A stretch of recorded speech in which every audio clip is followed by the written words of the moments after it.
네, 계속해서 시장 진단으로 이어가겠습니다. 김지현 다올투자증권 연구원 나와 계십니다. 어서 오십시오. 안녕하십니까. 반갑습니다. 연구원님, 트럼프 미국 대통령이 철강과 알루미늄에 대한 25% 관세를 부과하고 반도체, 자동차, 의약품 추가 관세 언급했음에도 우리 시장이 그래도 잘 견뎌내고 있는 것 같은데요. 관세에 좀 내성이 생겼다고 봐야 할지 어떻게 보십니까? 그동안 시장에서는 이제 트럼프의 의도가 이제 관세를 통한 세수 확보에 있느냐 아니면은 좀 실효성보다는 무역 협상의 도구로서의 활용할 것이냐 이 두 가지 의견이 좀 있었는데 네. 이제는 좀 후자의 무게가 실리는 걸로 해석을 하고 있습니다. 그러니까 뭐 어제 나온 소식에서도 이제 확인될 수 있었지만 이 행정명령에 서명을 하는 것과 이제 실제적으로 그 관세가 실제로 발효되는 시점 간에는 좀 차이가 존재한다는 점에서 이제 전에 이제 캐나다와 멕시코와 같이 좀 상대국들의 대응을 보고 이제 대응 결정을 하겠다라는 의도라는 해석이 이제 좀 확산이 되고 있고요. 이제 어제 철강이나 알루미늄에 대한 이제 모든 수입산 철강, 알루미늄에 대한 25% 관세 같은 경우에는 어제 행정명령에 서명은 했지만 이제 실제 발효되는 거는 3월 12일부터입니다. 이제 지금부터 한 달 뒤인데 그리고 이제 추가적으로 언급을 하는 부분이 이제 반도체나 자동차, 의약품 등에도 이제 추가적으로 관세 부과를 검토하겠다라고 이제 얘기를 했는데 네. 사실 이런 부분들은 미국의 이제 대부분 수입 비중이 이제 반도체나 이제 자동차, 이제 의약품들이 이제 상위 수입 비중 중에서 이제 상위를 차지하고 있고 또 이제 선거 유세 때부터 트럼프는 공공연하게 이제 미국의 무역 적자 원인으로서 이제 한국산, 뭐 일본산, 유럽산 자동차들을 이제 좀 지적을 해왔습니다. 그렇기 때문에 이런 부분들은 좀 충분히 예상 가능한 범주에 있었다라고 생각을 하고 있고 또 일단은 구체적인 내용이 부재했다는 점에서 이제 실제로 관세가 부과되기 이전에 협상의 여지를 남겨두고 있다 정도로 이제 해석할 수 있다고 생각을 하고 있습니다. 네, 관세가 실제로 부과되기 전에 어느 정도의 협상의 여지가 있다라고 정리를 해주셨고요. 우리 시장 뭐 전체로는 타격이 그다지 뭐 크지 않다고 해도 직접 관세를 이제 부과받는 뭐 한국 철강이나 알루미늄 같은 업종은 아무래도 영향이 있을 수밖에 없는데 이 부분 영향은 어떻게 보십니까? 이제 말씀드렸다시피 이제 시간을 번다 했으면은 이제 기존 무역 협상의 검토 결과가 4월 1일 달에 이제 제출을 하게 되고 그 결과가 이제 4월 20일에서 30일 사이에 이제 발표가 되게 됩니다. 네. 그래서 이때 예고한 대로 이제 기존 무역 협정에는 이제 한미 FTA 역시 포함이 되어 있기 때문에 여기에 대한 이제 한미 FTA 재검토나 이제 그 결과 이제 추가적인 품목에 대해서 관세를 부과하겠다 또는 이제 상호 관세를 부과하겠다라는 게 이제 실제로 현실화될 시에는 이제 미국 수입 비중 내에서 이제 한국이 좀 상위를 차지하고 있는 뭐 철강이나 알루미늄 그다음에 자동차 부품이나 이제 초고압 변압기까지도 좀 이제 영향이 있을 수 있기 때문에 이런 부분들에 대한 우려가 이제 지금 시장에 좀 남아 있다라고 이제 볼 수 있겠는데 이제 1차적으로는 이제 철강 같은 경우에는 이제 미국 수입 비중 상위를 차지하는 게 이제 무관세를 적용을 받는 이제 한국과 이제 캐나다산 철강입니다. 그렇기 네. 때문에 좀 현지 완성차 가격의 경쟁력에 좀 영향을 줄 수 있는 요인이기는 한데 이제 뭐 추가적으로 이제 말씀드릴 만한 부분들은 이제 미국 내에서 이제 철강 쪽이나 이제 배터리 쪽에서 이제 현지에서 수직 계열을 이룬 거는 이제 아무래도 자동차 현대차가 이제 좀 유일하다는 관점에서 좀 이제 영향력의 제한이 될 수 있다라는 이제 전망도 존재를 하고 있고요. 네. 그다음에 이제 한국이나 일본 같은 경우에는 이제 무관세인데 이제 유럽은 미국산 자동차 수입할 때 이제 10% 관세를 부과를 하고 있습니다. 그러니까 사실상 이제 자동차를 겨냥을 했다. 이거는 이제 좀 아무래도 유럽 쪽을 타겟한 게 아니냐라는 이제 관점이 조금 일부 그런 분석이 좀 제기가 되고 있는 상황이고 또 이제 추가적으로 말씀을 드리자면 이제 어제 백악관 에서 이제 발표한 그 철강 관련된 행정명령의 팩트 시트를 이제 보게 되면은 좀 우수한 사례로서 이제 현대제철소를 이제 언급을 한 부분이 있습니다. 네. 그래서 이런 부분들을 좀 이제 생각을 해봤을 때 이제 대미 투자를 늘린다는 관점에서 이제 장기적으로 수혜받을 수 있는 그 업종들의 그 장기 수혜 자체는 그 경로 자체는 이제 훼손되지 않겠지만 뭐 이제 실질적으로 타격을 입기보다는 향후에 이제 한국 같은 경우에는 일본의 방식처럼 뭐 에너지 수입을 확대를 통해서 무역 흑자 규모를 이제 축소를 한다든지 이제 방위비 분담금을 인상을 한다든지의 대응 방식이 좀 나올 수 있을 것 같다라는 생각입니다. 네, 결국에는 뭐 말씀을 종합해 보면 협상의 여지가 있기 때문에 미리 과도하게 좀 공포로 받아들일 필요는 없다라고도 정리를 해볼 수 있겠고요. 트럼프 당선 이후부터 연말까지 우리 시장 좀 악재를 많이 반영했다고 봐야겠는데 이제 뭐 증시 전체로는 하방보다는 상방을 향해 좀 열려 있다라고 봐도 될까요? 지금 작년 연말과 1월 달 들어서 이제 달라진 점이 크게 두 가지가 있었다고 생각을 하고 있는데 매크로단에서 네. 이제 첫 번째로는 1월 이후에 이제 환율이 1,380원대까지 치솟았던 환율이 1,350원대, 1,360원대 정도에서 이제 레인지를 형성을 하면서 변동성이 완화됐다는 점이고 이제 두 번째로는 이제 한국 수출과 가장 밀접한 연관성을 가지고 있는 ISM 제조업 지수, 미국 그 12월 ISM 제조업 지수가 반등을 했다는 점입니다. 네. 그래서 그런 점에서 이제 코스피와 코스닥의 그 반등의 단초를 제공해 주었다고 생각을 하고 있고, 이제 환율 같은 경우에는 이제 12월 달에 환율이 이제 급등을 하면서 이 환율 급등에 대한 대응 차원에서 이제 외환 당국이 대응을 하면서 그 12월 달 환율 보유고가 이제 4천억 달러를 하회할 수 있다라는 네. 우려들이 일부 존재를 했었습니다. 근데 실제로는 오히려 외환 보유액은 이제 증가를 하면서 좀 이런 우려들이 이제 해소된 상황이라고 봐주시면 될 것 같고, 또 이제 추가적으로 이제 매크로단에서 생각해 볼 수 있는 거는 금리에 대한 우려였습니다. 근데 네. 이런 부분조차도 지금 2월 달 들어서 1월 달 들어서 이제 4.4에서 4.5% 정도로 이제 미국채 10년물 금리가 어느 정도 레벨 다운이 되는 모습이 확인이 되었기 때문에 이런 부분들이 지금 증시 환경을 더 긍정적으로 볼 수 있게 만드는 요인들이다라고 생각을 하고 있습니다. 그리고 이제 코스피 같은 경우에는 PBR 기준으로 이제 어느 정도 0.88배 정도 수준에서 이제 하단이 잡혀가고 있는 모습이 나타나고 있기 때문에 네. 이제 작년에 코스피가 이제 달러화 기준으로 20% 정도 이제 빠졌다는 점을 감안을 했을 때 이제 좀 외국인들 시각에서는 이제 저가 매수가 유효한 상황이다. 다만 이제 뭐 관세나 인플레 같은 좀 대외 변수들이 아직 해소가 안 된 부분들이 있기 때문에 좀 이제 지금 레벨 수준에서는 조금 이제 추격 매수는 자제를 해야 되는 시점이다라고 생각하고 있습니다.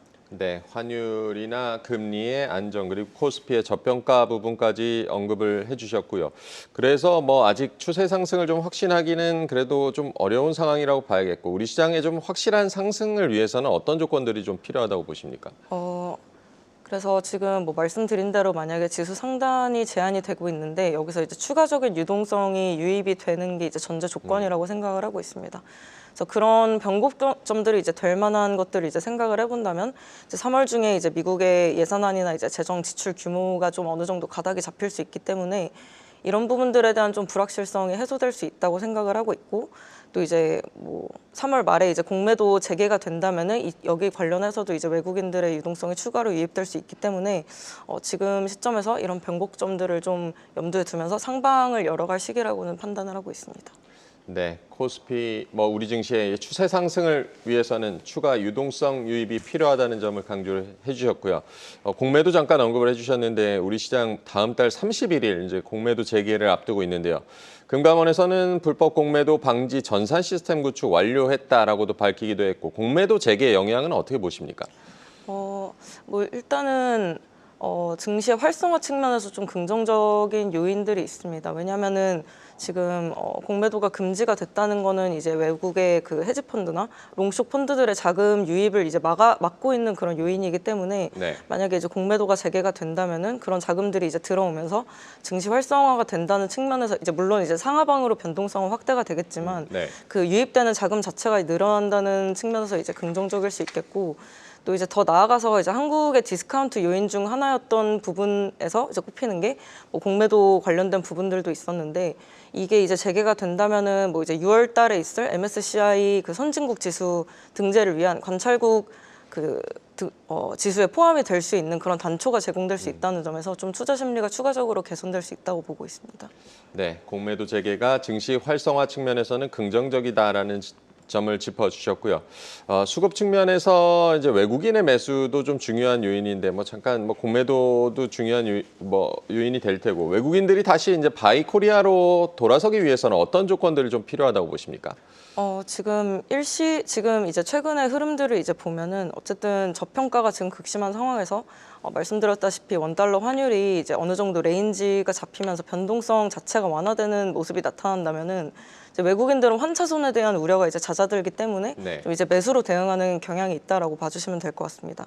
그래서 지금 작년부터 현재까지 해가지고 이제 환율의 그 구간별 레인지별 이제 외국인 순매수 금액들을 이제 합산을 해보면은 12월 달에 이제 환율이 이제 1,390원을 이제 돌파하기 시작한 순간부터 네. 외국인들은 순매도로 대응을 했습니다. 근데 이제 최근에 올해 들어서 이제 1,470원대에서 이제 60원대로 50원대까지 이제 안정이 되는 동안 외국인들은 순매수로 이제 전환을 했습니다. 네. 즉 이제 과거에 외국인 지분율이 이제 코스피에 대한 외국인 지분율이 이제 역사적 저점을 기록을 했었던 이제 2009년이나 2016년 당시에도 이제 코스피 같은 경우에는 박스권 장세가 이어지고 있었는데 여기 이제 외국인들의 이제 수급이 유입이 되면서 박스권을 돌파했던 그 공통적인 요인은 원달러 환율의 변동성이 완화가 됐었고 또 이제 동시에 그 이익 추정치의 턴어라운드가 이제 동반이 됐기 때문이었다고 보고 있습니다. 네. 그렇기 때문에 지금 1차적으로 한 가지 조건, 이제 환율 변동성이 완화가 됐다는 그 조건을 이제 충족을 시켰기 때문에 좀 선제적으로 움직이는 외국인들 중에서도 좀 액티브한 자금들이 먼저 유입이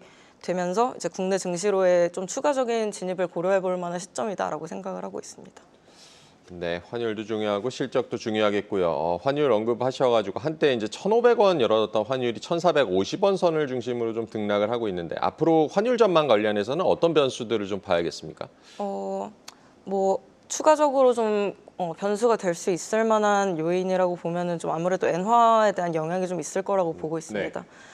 일단 뭐 BOJ가 지금 금리를 인상을 할 것이다라고 이제 시장과 소통을 하고 있는데 내년도에 이제 얘네들의 타겟 정책 금리 자체가 이제 1.5%까지 이제 열어두고 있기 때문에 뭐 그거에 대해서 이제 엔캐리 지난번 이제 작년 8월 달과 같은 뭐 엔캐리 트레이드에 충격이 나타날 수 있다 뭐 약간 이런 얘기들이 이제 있는데 사실 뭐 그거에 대한 이제 우려 요인들은 좀 상존할 수 있겠지만 뭐 실질적인 가능성은 좀 낮다고 생각을 하는 게 그때와는 달리 이제 일본 그 BOJ 측에서도 시장과 좀 계속해서 소통을 하는 방식으로 이제 나아가고 있기 때문에 네. 좀 어느 정도 충격을 완화해 줄 수 있다는 생각입니다. 엔화도 잘 봐야겠고요. 그제 이제 코스닥 거래 대금이 10조 원을 넘으면서 낙관적인 전망들도 좀 나왔었는데 코스닥이 그동안 상대적으로 좀 더 부진했고 앞으로는 이제 수익률 측면에서 네. 코스피보다 이제 코스닥이 조금 더 유리하다고 봐야 될까요? 어떻게 보십니까? 그러니까 작년 한 해 동안에 지금 뭐 수급 여건 자체는 지금 우호적이기 때문에 말씀드렸다시피 우호적이기 때문에 순환매는 긍정적으로 이어질 수 있다고 좀 생각을 하고 있습니다. 지금 1월부터 작년에 이제 코스닥이 거의 전 세계 증시에서 이제 최하위권에 이제 속해 있었기 때문에 그 키 맞추기 측면에서 이제 코스닥 소외주들 코스닥의 이제 소외주들이 이제 코스피 네. 대비해서 이제 뭐 업사이드 매력도가 이제 컸기 때문에 지금 기관 수급이 비어 있었던 그러니까 즉 이제 작년 한 해 동안 내내 좋지 않았던 뭐 소프트웨어나 호텔 레저, 미디어, 엔터 이런 업종들 중심으로 이제 최근에는 금리 하락에 대한 이제 수혜주라는 그 컨셉까지 붙으면서 좀 이제 최근에 강세를 보인 측면이 있다고 좀 생각을 하고 있습니다. 근데 이제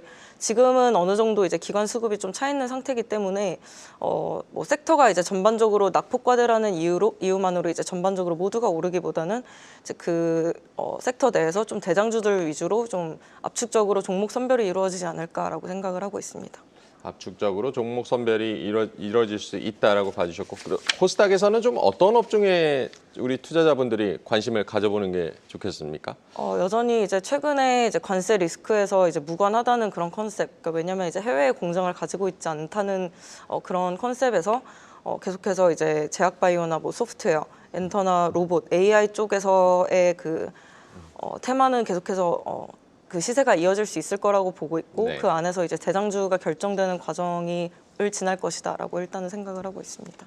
엔터나 로봇, 뭐 헬스케어도 유망하다고 봐주셨고 트럼프가 이제 향후 4주 동안 자동차, 의약품, 반도체에 대한 관세 논의를 이어가겠다고 한 만큼 당분간 이제 변동성에 좀 대비를 해야 될 텐데요. 변동성을 좀 종목 교체 시기로 활용하는 전략 어떻게 보십니까? 기존의 무역 정책 보고서는 이제 앞에서 말씀드린 대로 4월 20일에서 30일 사이에 이제 공개가 될 걸로 이제 생각이 되고 있는데 네. 관세 관련된 우려는 아마 그 전에 피크아웃 할 수 있지 않을까라고 일단은 생각을 하고 있고 1차적으로는 이제 미중 간의 합의와 이제 한국에 대한 관세 부과가 이제 현실화될 수 있을지 여부를 좀 주목을 해야 된다고 보고 있습니다. 그래서 이제 그때까지 이제 뭐 좀 상단이 제한된 가운데 순환매는 지속될 수 있다고 보고 있고 좀 개인적으로는 삼성전자 같은 이제 좀 반도체 주도 장세로의 이제 로테이션 가능성을 좀 열어둬야 된다는 시기라고 보고 있습니다.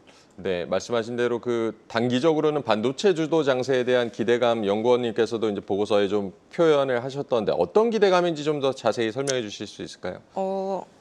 이제 제가 생각하는 부분은 이제 시장에서 지금 가장 우려를 무역 정쟁 관련을 해가지고 가장 우려하고 있는 부분은 그리고 이제 18년도 한 해 동안에 코스피가 17% 정도 하락을 했는데 네.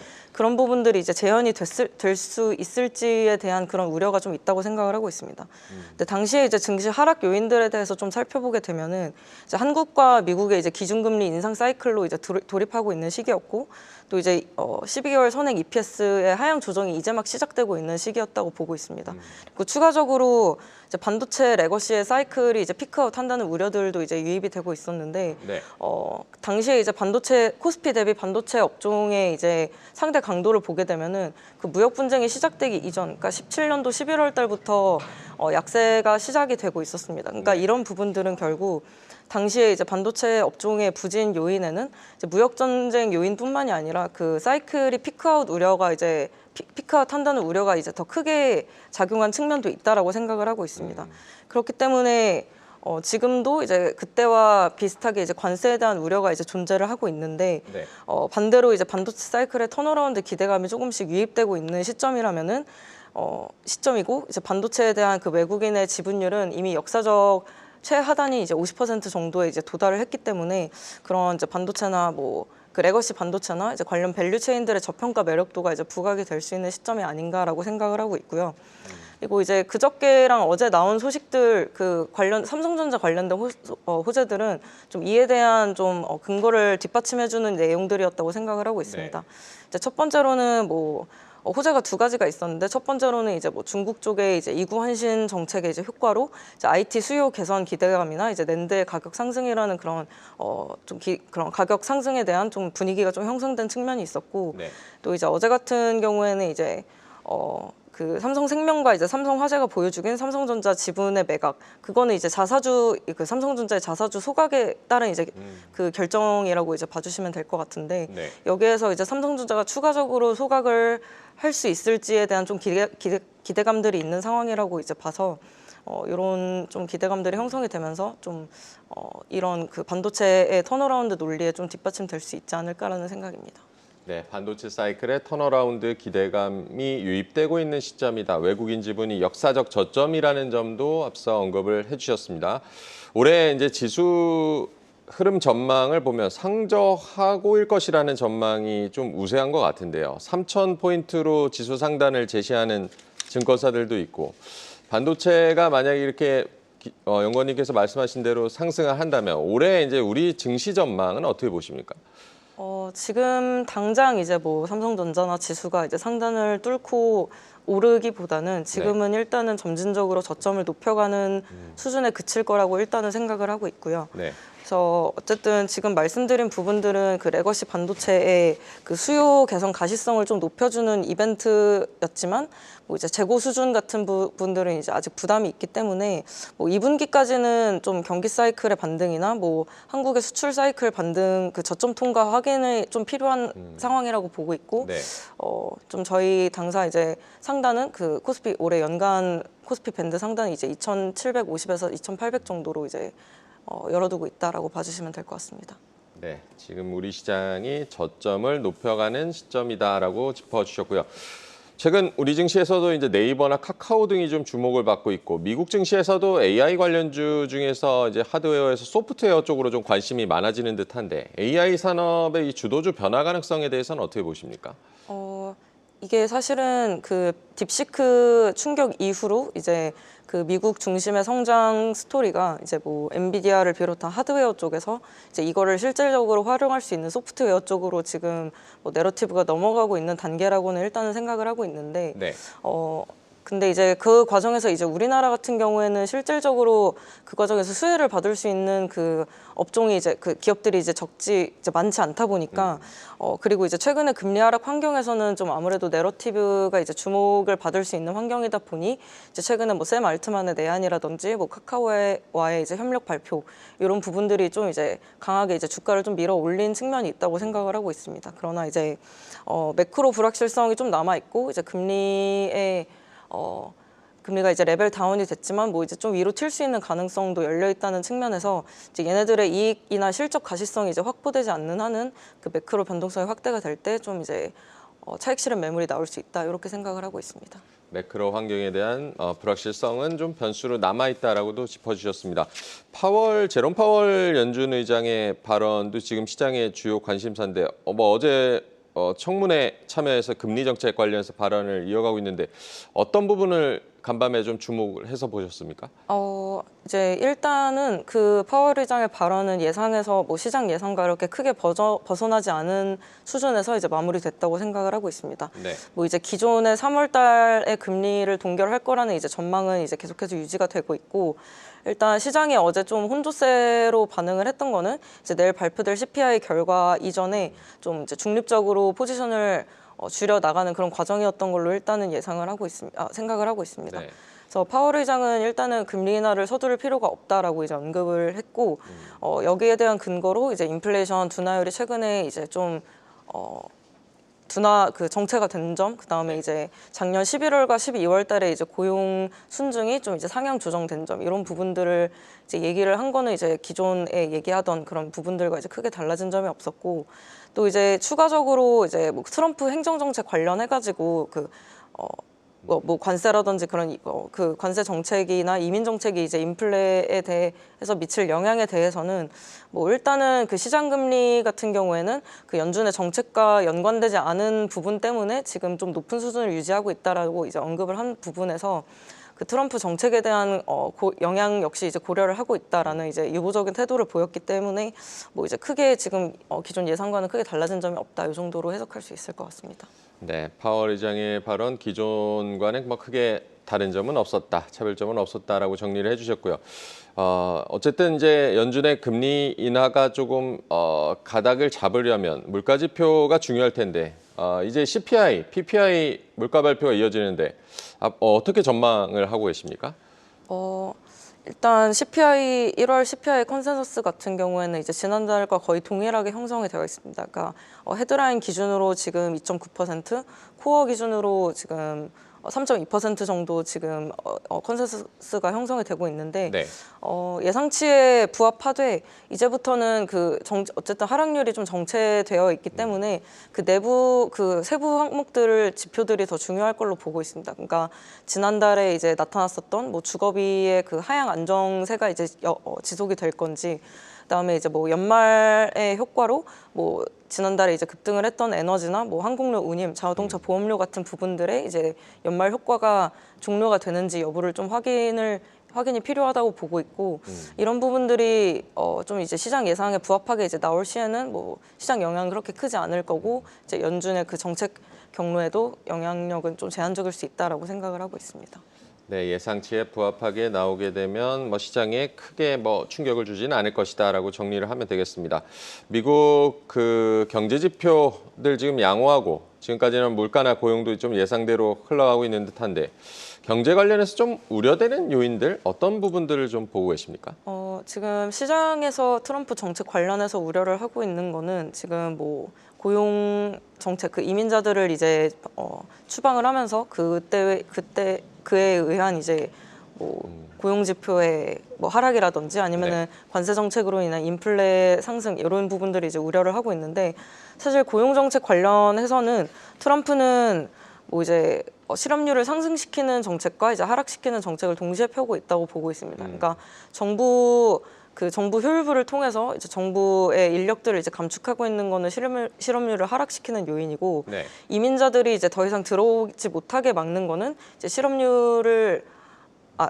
전자가 이제 실업률을 상승시키는 요인이고 이민자들이 더 이상 들어오지 못하게 막는 거는 실업률을 하락시키는 요인이라고 일단은 보고 있습니다. 왜냐면은 지금 코로나 팬데믹 때와는 달리 이제 노동시장의 수요와 공급이 어느 정도 이제 균형이 맞춰지고 있었기 때문에 그 구인 건수 대비해서 실업자 수의 이제 비율을 보면은 거의 1대1로 이제 거의 이제 균형을 맞춰지고 있는 상황입니다. 근데 이런 상황에서 이제 팬데믹 때처럼 이민자들이 이제 추가적으로 만약에 유입이 된다면은 실업률의 오히려 상승을 자극시킬 수 있는 요인들이기 때문에 오히려 이제 이런 정책들은 이제 그 고용시장의 균형을 찾아가고 있는 과정에 있다고 보고 있고 네. 다만 이제 우려되는 부분들은 그렇게 이민자들을 이제 막았을 때 임금의 상승이 나타나느냐 여부라고 이제 생각을 하고 있어서 이제 어쨌든 트럼프 행정부에서 이제 가장 강조하고 있는 부분도 이제 물가 안정인 만큼 향후에 이런 부분들이 나타나느냐 여부를 좀 주시해서 봐야 될 필요가 있다라고 생각을 하고 있습니다. 네, 트럼프의 반이민 정책이 지금 앞으로 미국 고용 시장에 어떤 영향을 주는지도 잘 지켜봐야겠고 임금 상승률도 주목해서 봐야 된다라고 조언을 해주셨습니다. 지금 뭐 대내외적으로 변수가 지금 많은 시장인데 앞으로 2월 시장 대응 전략은 어떻게 세워보는 게 좋겠습니까? 이제 뭐 전반적으로 앞에서 했던 얘기들에 대한 이제 종합이 될 것 같은데 네. 어쨌든 1월 대비해서 이제 작년 연말보다도 그다음에 1월보다도 지금은 어쨌든 개선된 분위기인 거는 맞다고 생각을 하고 있고 네. 코스피 하단은 이제 지지가 되고 순환매나 이제 수급 여건들이 이제 긍정적으로 조성이 되면서 하단은 지지되고 있고 지금 상방도 열어둬야 한다는 그 의견에는 변함이 없지만 네. 어쨌든 추가적으로 여기서 유동성이 더 유입이 돼서 지수가 박스권을 돌파할 만한 그 이벤트는 부재하다고 생각을 하고 있습니다. 그리고 이제 매크로 단에서도 앞에서 이제 말씀드렸던 그런 불안 요인들, 뭐 인플레라든지 아니면은 재정 정책이나 재정 지출의 규모, 그다음에 관세 그 정책의 이제 현실화, 그다음에 이제 미국의 그 정책금리의 경로 이런 부분들이 이제 매크로 대외 변수들로 이제 작용을 하고 있기 때문에 좀 아무래도 지수의 그 2,500선 중반부터는 좀 지수의 추가 상승에 대해서는 좀 신중론을 유지를 해야 된다고 보고 있습니다. 그러나 이제 3월 달에 뭐 이제 확인할 수 있는 왜냐면 이제 2월 사실 초까지는 그 트럼프 행정부에서 예산안을 이제 제출을 하게 되어야 한다고 이제 되어 있는데 네.